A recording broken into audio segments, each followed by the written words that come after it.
Hello everyone and welcome back to another Minecraft update video.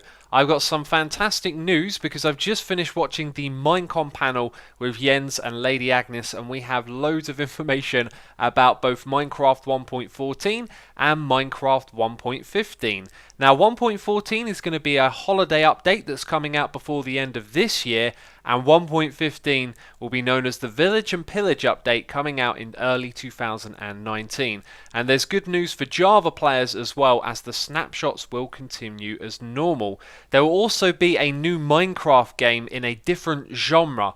This game is known as Minecraft Dungeons, and it looks like a classic Diablo hack and slash style RPG game.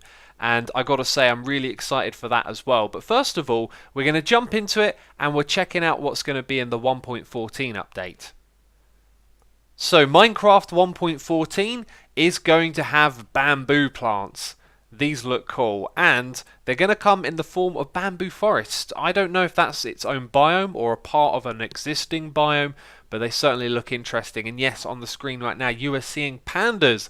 Pandas will be added to Minecraft 1.14, which we get before the year is out. Now these are actually going to make the sounds of real pandas. So the Mojang team went all the way over to China and actually sampled the sounds of pandas, which is really cool, and they're going to use those sounds inside of the game. Now these pandas are going to have unique skins which show off their traits and personalities, so not all of the pandas are going to behave in the same way. And in the video we can also see baby pandas, and best of all, they're going to do those cute adorable sneezes as well. So these pandas will be able to sneeze, which sounds amazing. So Lady Agnes and Jens talked about it in the stream, but they didn't show us anything. We're going to get a scaffolding block that is made out of bamboo, and this scaffolding block obviously will be used for building, right? But the trick is you can build your scaffolding and do your building. All you have to do is break the very bottom block, and then all of the scaffolding will collapse ready for the player to collect. This is going to be so useful in the game, and I'm really glad that they've added it. And if pandas weren't amazing enough, the cat mob is going to get an overhaul. It's actually going to be separated from the ocelot, become its own mob, and you'll be able to find it in different places in the world, supposedly villages and other locations. They're also going to bring the player gifts, although Jens and Lady Agnes were a little bit hesitant to say exactly what, so they're keeping that one a secret. Phantoms are also going to be scared of cats, as well as creepers obviously being scared of them, and there are going to be 9 new skins in total for the cats, and the 9th one is going to be decided by the community. I'm not exactly sure where exactly they're going to be doing that, but keep your eye out as they're looking for community submissions for the skin of the 9th cat. And then there's Minecraft 1.15, the Village and Pillage update. As Jens described it, there are villagers, there are illagers, and now there are pillagers that are going to attack these villages. This stuff looks crazy. And first of all, let's talk about the crossbow, a new weapon that's being added. It's going to be very similar to the regular bow, except it's slower to load, but it will be able to shoot further, do more damage, and it's going to get some of its own enchantments.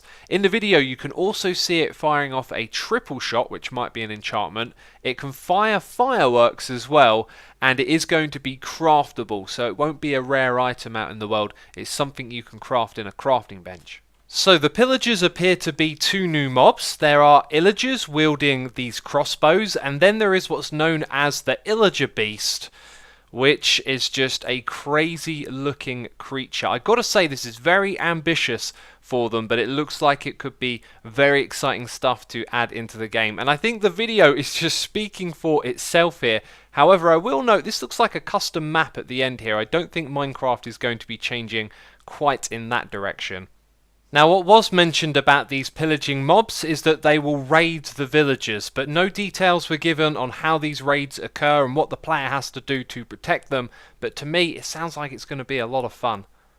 Then we have what's being described as biome architecture. This is an overhaul of the traditional village buildings, which are known for being pretty ugly and very basic, but I really like the style that they've gone for here.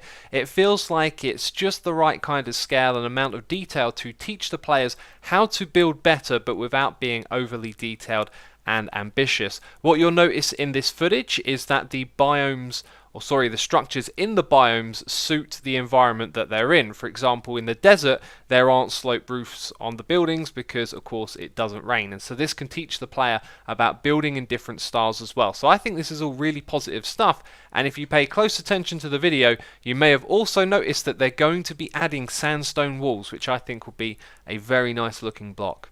And then there are villagers, which are getting an overhaul, and I gotta say, they look absolutely fancy. This is wonderful. So all the villagers are going to get reskinned. The skins are going to be based on the biomes, and there's going to be lots of different details between the skins based on what professions they have. Now the overhaul goes as far as the villager mechanics, the underlying stuff that we don't really see on the surface of the game. The villager trading system is possibly going to be changed, or at least new trades will be added or adjusted, and also their AIs have been changed as well. So the villagers are going to be more intelligent, and they've hinted at them having schedules. Now I know a lot of you are probably going to have a big reaction to this because it's a really big change, but I think this is going to be positive. I mean, I love the way these villagers look, very detailed, and I've also got these really cool images from the website to show for you. So this is one of those images, and then here is the other one. Wow, the power of video editing, right? And do you know what? I think we glossed over these images of the villagers pretty quickly there. I've actually noticed if you flick back and forth between the two of them, there are some things that each of the villagers have that stay the same between the two sets of skins, which kind of hints at what their profession is. And of course there is a total of 12 of them here, so we know that there's going to be at least 12 different types of villagers, and I gotta say, I'm now dead excited for this stuff. And there is yet even more news, although I'm not sure to which update this regards, but leading up to Minecon there have been some votes for which biomes should get overhauled. And what wasn't quite made clear but was confirmed at Minecon is that all of these biomes would get an update, but we were voting on which order that would be in. So there were deserts, which would introduce meerkats and palm trees. There was also the savanna biome, which would introduce babaya trees, termites, infested blocks and ostriches, and then there was the taiga biome, which actually won the vote. So this means that we should be seeing berry bushes, foxes, and also campfires coming in the future. Now I don't know which update it's in, and I don't know if all three of them are going to arrive at the same time, but hey, we're going to be getting these features at some point down the line. And still there is even more to talk about. During the developer conference there were two new features that were hinted at, although no confirmation from when in the future they'll be added. There was talk of putting in a brown mushroom as well as the red one, which I think would be very nice, and also the potential for a block that would be able to detect how accurate the target would be. So I'm going to guess this block would have like a center, and where you shoot it, the further to the edge, the weaker this redstone signal from it, and the closer to the center, the stronger the redstone signal, which would be absolutely wonderful for making archery mini games.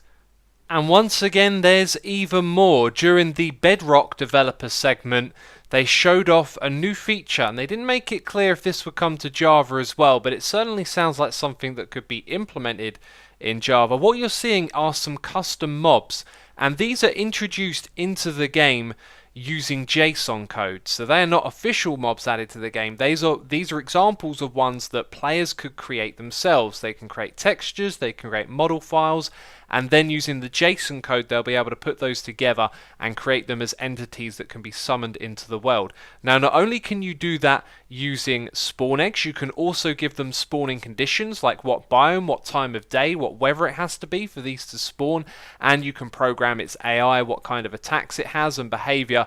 And all of this stuff sounds absolutely fantastic for modding, although it's part of what they call add-ons for the Bedrock edition. And once again, it's unclear if this is coming to Java, but it is seriously cool and makes me very tempted to go check this out over on the Bedrock edition. And now we have actually covered all of the information about the updates, and I'd like to give you my opinion, and if you don't want to hear it before you go, if you don't mind leaving a like, that would be fantastic. It helps the channel out, and of course consider subscribing because I'll be covering more information about 1.14 and 15. I'll be covering snapshots as well. All of that stuff happens here on the channel. But anyway, what is my opinion about this update? Personally, I'm really for it. I'm always up for new stuff being added to the game, but what I'm observing here is that what they're adding is quite colourful colourful and detailed. We are getting some very vivid textures and looks for the game where often in the past it has been about simplicity. And so I think there is a stylistic shift coming to the game here, which I actually feel like is a good thing, because the game is getting more complex over time. It's getting more and more blocks and things to do details with, and it feels like now the villagers are starting to catch up with that. So personally, I'm really cool with everything that's happening. If you're wondering what you're watching on the screen, this is actually the trailer for the Minecraft Dungeons game, which also I am very, very excited for. And excited is probably my most used word for this video, right? I get pretty excited about Minecraft updates. I can't help myself. I love this game. And we've come to the end of this video. It's been a very exciting day learning about the future of this game. So thank you ever so much for watching, and I'll see you soon with another video. Bye bye.